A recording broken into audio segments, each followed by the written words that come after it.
केंद्रीय गृह मंत्री अमित शाह ने सीएए की हो रही आलोचनाओं पर जवाब दिया है। उन्होंने कांग्रेस नेता राहुल गांधी को खुले मंच पर आकर इस मामले में अपनी पार्टी का पक्ष रखने की चुनौती दी है।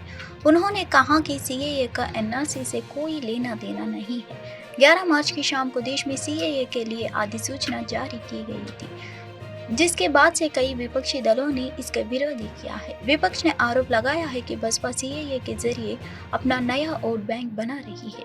विपक्ष के पास कोई काम नहीं है। उनका इतिहास है कि वो जो बोलते हैं वो करते नहीं है। आप राहुल गांधी का इंटरव्यू करें और उनसे सीएए के विरोध का कारण पूछें। राजनीति में आपकी जिम्मेदारी होती है कि आप अपने फैसलों को जस्टिफाई करें। सीएए पर मुझे अपनी पार्टी का पक्ष रखना है, उसी तरह राहुल गांधी को भी इसके विरोध का कारण बताना है। भारत के पूर्व राष्ट्रपति रामनाथ कोविंद के नेतृत्व में एक उच्च स्तरीय समिति ने भारत में जमीली चुनाव कराने की व्यवहार्यता पर अपना अध्ययन पूरा कर लिया है। इस समिति की अंतिम रिपोर्ट आज सुबह राष्ट्रपति द्रौपदी मुर्मू को सौंप दी गई है। कोविंद समिति का कहना है कि देश में एक साथ चुनाव के कई फायदे हैं। इस हद तक एक साथ चुनाव के लिए विशिष्ट सिफारिशों की गई है। कोविंद की अध्यक्षता वाली समिति ने कहा कि यह उचित होगा कि लोकसभा चुनाव और विधानसभा चुनाव एक साथ कराए जाए और शेष स्थानीय निकाय चुनाव एक बार फिर से कराए जाए। इस बीच पूर्व राष्ट्रपति रामनाथ कोविंद के नेतृत्व वाली समिति में पूर्व गृह मंत्री अमित शाह भी शामिल है। राज्यसभा में विपक्ष के नेता गुलाम नबी आजाद, वित्त आयोग के पूर्व अध्यक्ष एनके सिंह, लोकसभा नेता पूर्व महासचिव सुभाष कश्यप और वरिष्ठ वकील हरीश साल्वे भी सदस्य हैं। कानून मंत्री अर्जुन राम मेघवाल इस समिति में विशेष आमंत्रित सदस्य थे। आगामी लोकसभा चुनाव के मद्देनजर बीजेपी ने अपनी आक्रामकता बढ़ा दी है। केंद्र की सत्ता में वापसी के लिए प्रतिबद्ध बीजेपी ने इस बार मुख्य रूप से तेलंगाना राज्य पर ध्यान केंद्रित किया है। प्रधानमंत्री मोदी कल हैदराबाद आएंगे। प्रधानमंत्री मोदी दूसरी बार राज्य में आ रहे हैं। इससे समझ आ रहा है कि बीजेपी का फोकस तेलंगाना पर है। कुछ दिनों में चुनावी मैदान में उतरने के संकेतों को देखते हुए प्रधानमंत्री माकाओ इस महीने की 15 तारीख को मल्काजगिरी निर्वाचन क्षेत्र में चुनाव प्रचार शुरू करेंगे। लोकसभा चुनाव में अच्छे नतीजों की उम्मीद कर रही भारतीय जनता पार्टी मल्काजगिरी सीट पर फोकस कर रही है। कमल दल जो मौजूदा सिकंदराबाद सीट के साथ साथ मल्काजगिरी, चेवेल्ला, हैदराबाद सीटों पर ध्यान केंद्रित कर रहा है, राष्ट्रीय नेताओं का प्रचार कर रहा है। इसी क्रम में लोकसभा चुनावों को लेकर सरगर्मा से लेने वाले बीजेपी शहर के वोटरों को प्रभावित करने के लिए रोड शो का आयोजन कर रही है। 14 मार्च यानी आज किसान मजदूर महापंचायत के लिए देश के विभिन्न हिस्सों से किसान दिल्ली के रामलीला मैदान में एकत्रित हुए। पिछले कुछ महीने से लगातार विरोध प्रदर्शन के बाद उत्तर भारतीय राज्यों के किसान दिल्ली में महापंचायत के लिए एकत्रित हुए। बड़ी संख्या में महिला किसानों को अपने अधिकारों की वकालत करते हुए रामलीला मैदान में देखा गया।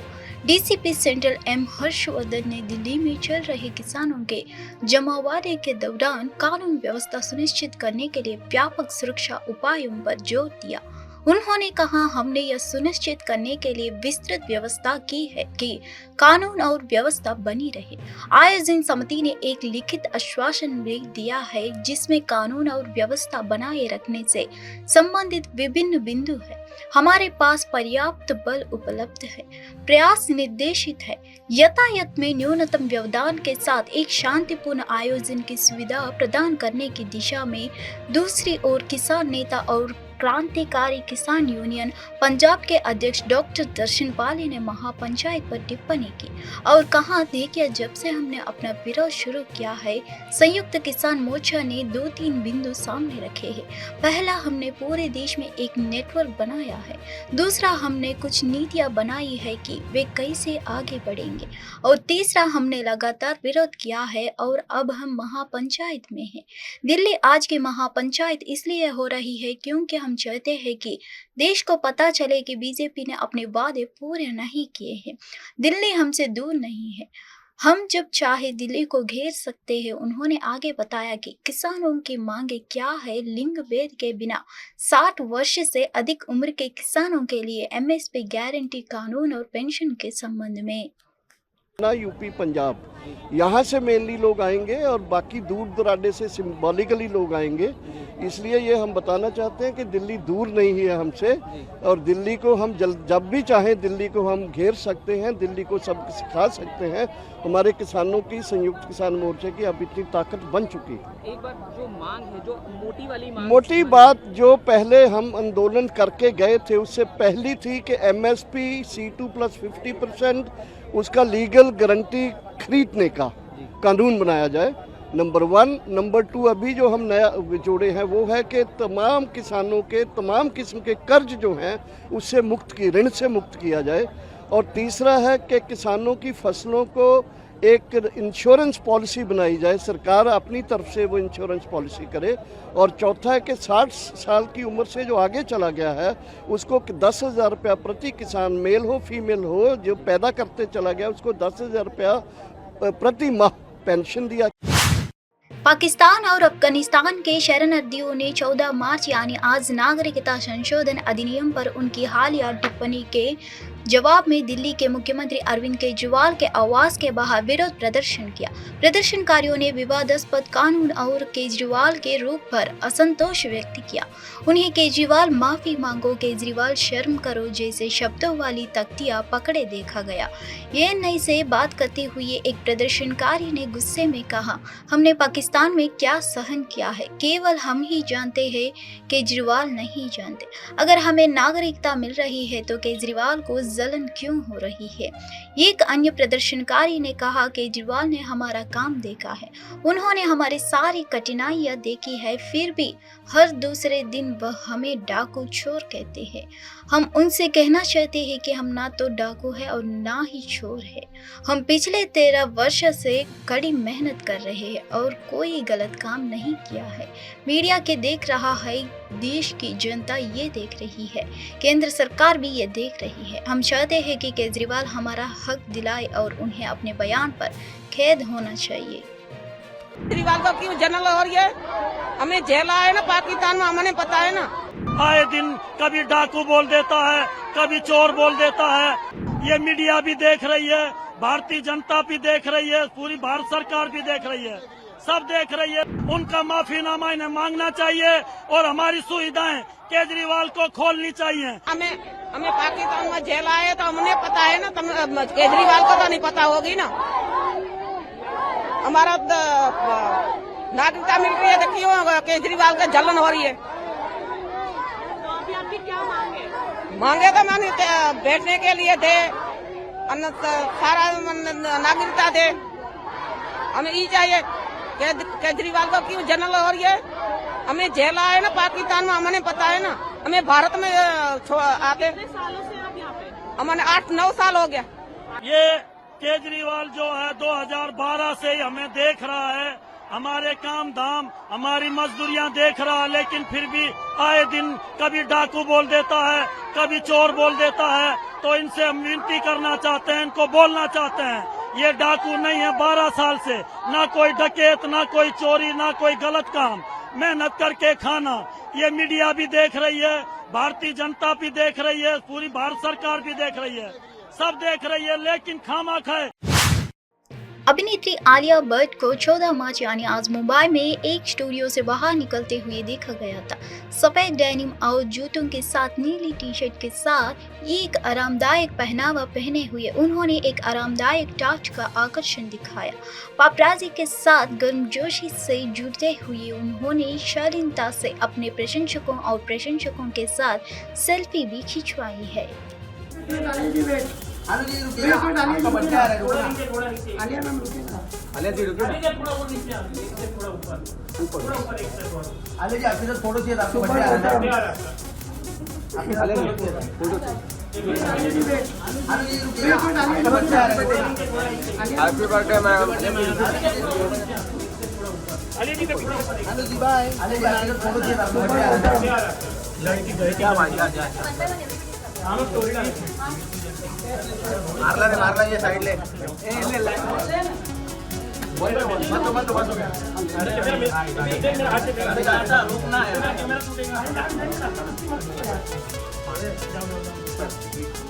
भाई हम लोग को तो हुआ ही नहीं यार, मिला ही नहीं भाई। नहीं मिला।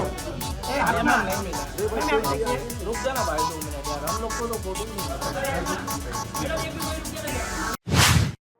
केंद्रीय गृह मंत्री अमित शाह ने पश्चिम बंगाल की मुख्यमंत्री ममता बनर्जी को चुनौती दी और कहा कि बसपा जल्द ही पश्चिम बंगाल की सत्ता में आएगी और राज्य में घुसपैठ रोकेगी। उन्होंने कहा वह दिन दूर नहीं जब बीजेपी वहां सत्ता में आएगी और घुसपैठ रोकेगी। अगर आप इस तरह की रणनीति करती है और इतने महत्वपूर्ण राष्ट्रीय सुरक्षा मुद्दे के साथ आप घुसपैठ की इजाजत देती है, तुष्टीकरण के राजनीति करोगे और शरणार्थियों को नागरिकता देने का विरोध करेंगे तो जनता आपके साथ नहीं होगी। ममता बनर्जी को शरण लेने वाले और घुसपैठियों में अंतिम नहीं चलता। ममता बनर्जी पे आती हूँ।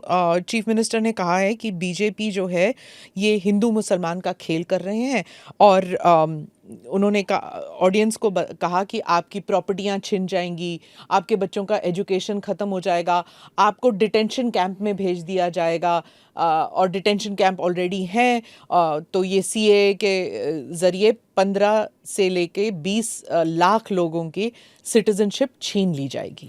देखिए, मैं ममता जी को करबद्ध निवेदन आपके इस कार्यक्रम के माध्यम से करना चाहता हूं।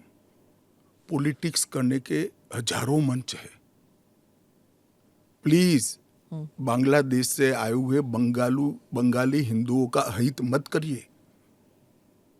आप खुद बंगाली हैं। बांग्लादेश से जो बंगाली हिंदू आए हैं, इनको नागरिकता देने के लिए एक कानून है। ममता जी को मैं खुली चुनौती देता हूं, इस कानून की धारा में से किसी की नागरिकता छीनने की एक धारा वो बता दे सार्वजनिक रूप से।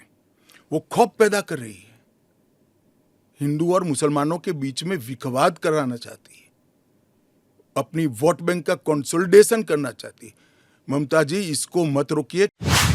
कांग्रेस के सीनियर नेता अधीर रंजन चौधरी ने चुनाव आयोग के ऐलान से पहले बड़ा दावा किया है कि ज्ञानेश कुमार और बलविंदर संधू के नाम चुनाव आयुक्त के लिए तय हुए हैं। गुरुवार को यह बात उन्होंने मीडिया कर्मियों से बातचीत के दौरान कही।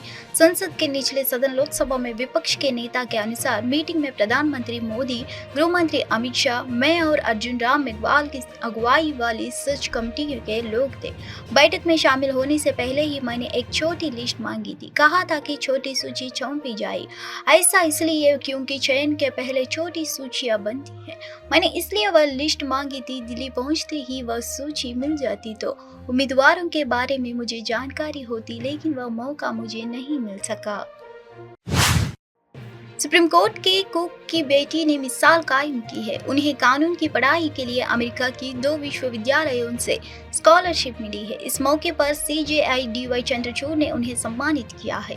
सुप्रीम कोर्ट के कुक की बेटी प्रज्ञा का कोर्ट में स्वागत करते हुए CJI चंद्रचूड़ ने कहा कि प्रज्ञा ने साबित कर दिया कि आपके पास कुछ गुजरने का जुनून और जीवटता हो तो मंजिल पर पहुंचने के लिए संसाधन और सुविधाएं मिलती चली जाती है। साथ ही उन्होंने कहा कि ऐसा नहीं होना चाहिए कि संसाधनों के अभाव में किसी छात्र की नैसर्गिक प्रतिभा मंजिल तक ना पहुंच पाए। बिहार में चिराग पासवान बनाम चाचा पशुपति पारस की बात आई तो चुनाव से कुछ हफ्ते पहले आखिरकार बीजेपी ने बड़ा फैसला लेते हुए एक पक्ष चुन लिया है। भले ही इससे नीतीश कुमार की नाराजगी मोल लेनी पड़ी है, जो हाल ही में एनडीए गठबंधन में वापस लौटे हैं। बीजेपी ने चिराग पासवान की 5 सीटों को मांग मान ली है, जिसमें हाजीपुर सीट भी शामिल है, जहां से उनको पिता रामविलास पासवान 7 बार निर्वाचित हुए थे और 2019 में जहां से उनके चाचा पशुपति पारस ने जीत हासिल की थी। बिहार में एनडीए गठबंधन की लड़ाई में बीजेपी ने बढ़त ले ली है। वह 40 में से 17 सीटों पर चुनाव लड़ेगी। वहीं नीतीश कुमार की पार्टी 16 सीटों पर चुनाव लड़ेगी। चिराग पासवान को लोक जनशक्ति पार्टी 5 सीटों पर चुनाव लड़ेगी। उपेंद्र कुशवाहा और जीतन राम मांझी 1-1 सीट पर चुनाव लड़ेंगे।